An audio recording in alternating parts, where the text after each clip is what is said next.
Chronicles of Myranthel, Book 1, The Fire of Destiny. Prologue. Fire fell from the sky without warning. For a moment, the night of Myranthel burned as if the world remembered an ancient, forgotten flame. Far from where that blazing star touched the earth, a child opened his eyes, and destiny began to stir. There was a time when the world was young, and the echoes of creation still resonated through the valleys and mountains of Myranthel.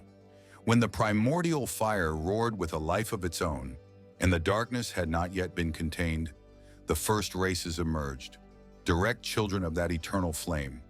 From the embers of light came the Elvar, keepers of memory and balance, whose voices could harmonize with the very fabric of the world. From the heart of stone and steel arose the Dravern, steadfast as the mountains and strong as the earth that bore them. And from the deepest shadows took form the creatures of darkness, beings whose names faded with the cycles, though their whispers still linger in the forgotten corners of the north. As the ages passed, when the flame of the Elvar mingled with the shifting breath of time, new races were born. From them came the elves, elegant, proud, eternal wanderers of Myranthel's forests, and the Fae, green-eyed nymphs woven in the light of nature, whose bond to the primordial fire was as intense as it was fleeting. Though they vanished over the centuries, their lineage still sleeps in the blood of a few.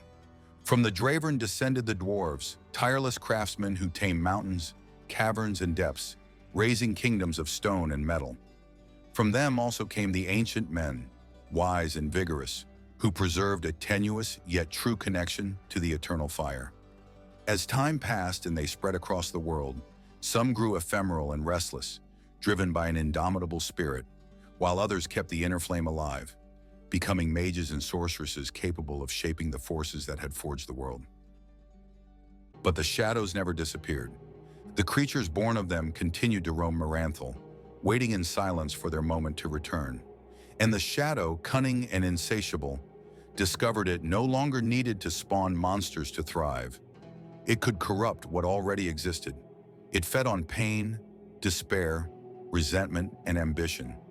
It seeped into the hearts of those who succumbed to such emotions, twisting their will until their souls were reshaped. From that corruption arose the witches, the dark mages, the dark elves, and the first Krogar, twisted creatures the size of a child, with yellow eyes and razor-sharp smiles, feared as the living legacy of the shadow. Thus passed the early cycles of the world, between rising and fading races, between light and darkness. What would come afterward, wars, broken pacts, heroes, and betrayals, would be told for generations. But everything began here, in the days when creation still burned. As centuries rolled on and the races walked the lands of Myranthel with surer steps, the relics of the dawn emerged, 7 fragments of power forged by ancient hands, each bearing a pure connection to the primordial fire. They were not mere weapons or ornaments, but symbols of balance, born from the spirit of each people and reflecting their virtues and fears: fire, shadow, air, earth, spirit, blood, and light. Soon, what had been conceived as a bond between the races became the root of their discord.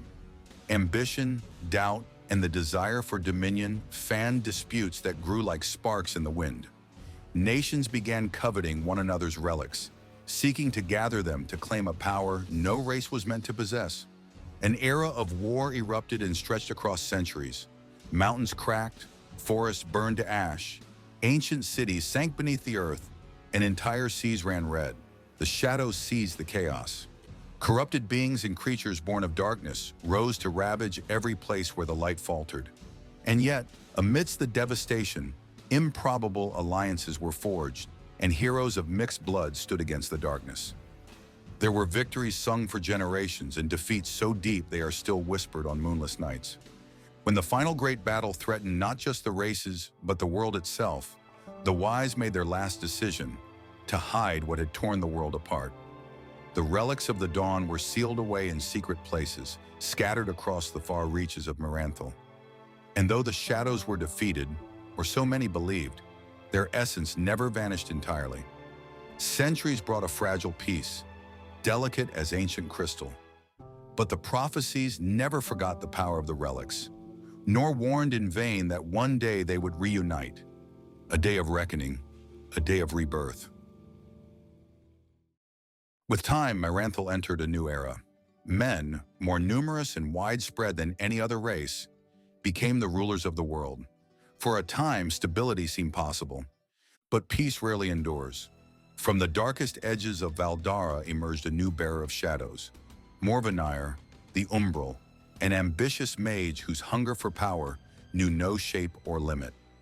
Guided by ancient whispers that should never have awakened, he found the relic forged by darkness, Karjul, the most feared of all. With it, he spread corruption like a silent plague and gathered around himself a deadly cult, the Order of the Raven. Darkness swept across the western lands with relentless force. Lesser kingdoms fell to madness and fear.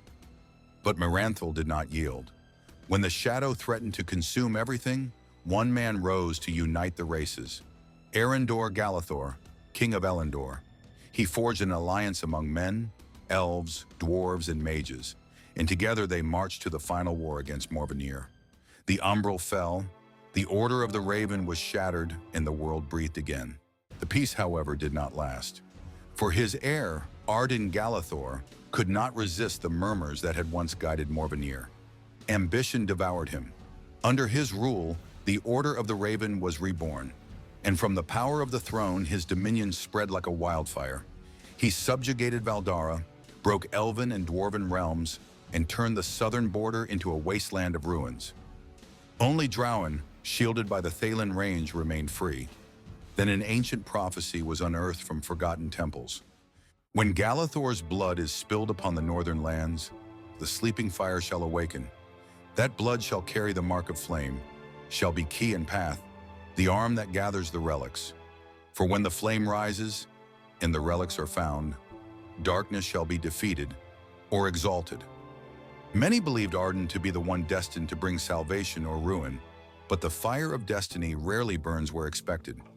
Terrified by the shadow growing within him, Arden sought to destroy his own blood, a child marked by the prophecy, bearer of the mark of flame. He did not know the prophecy spoke not of his fall, but of his legacy. The child survived. He grew up in exile in the borderlands of Drowan, far from Galathor's reach and the echo of war. Unaware of his lineage or destiny, he carried within him a mark that would one day guide him toward what slept inside and determine the fate of the world. And in the forgotten corners of Myranthel, the echo of a sleeping fire began to breathe once more.